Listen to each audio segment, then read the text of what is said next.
what should one do when one realizes that one's concern is not God but something else?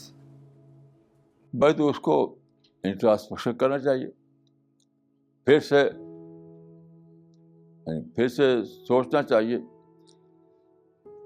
کیونکہ جو ہمارے creator ہے اگر وہی ہمارا کنسرن نہ ہو تو زندگی تو ہماری بالکل ورتھ لیس ہو گئی. گاڈ ہمارا کریٹر ہے، اس کو ہمیں اپنا کنسرن بنانا ہے. تو اگر ہم ڈسکور کریں کہ ہم ایسی زندگی ہماری ہے کہ ہم ابھی تک اپنے کریٹر کو اپنا کنسرن نہ بنا سکے تو سوچنا چاہیے. اسی کو کہا گیا توبہ. اور اسٹڈی کرے آدمی، اور زیادہ ڈسکشن کرے، اور زیادہ تحقیق کرے.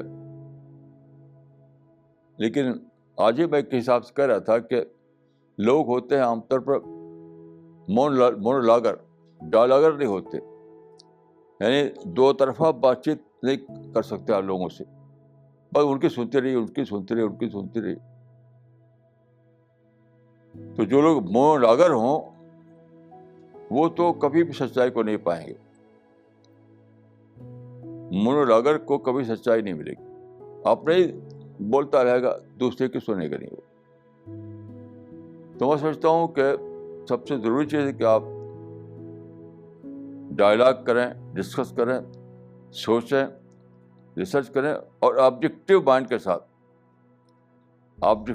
ساتھ اور دعا کریں. تو یقینی طور پر آپ کو سچائی کی رہنمائی حاصل ہو جائے گی اللہ کی طرف سے، آپ کے نیچر کی طرف سے.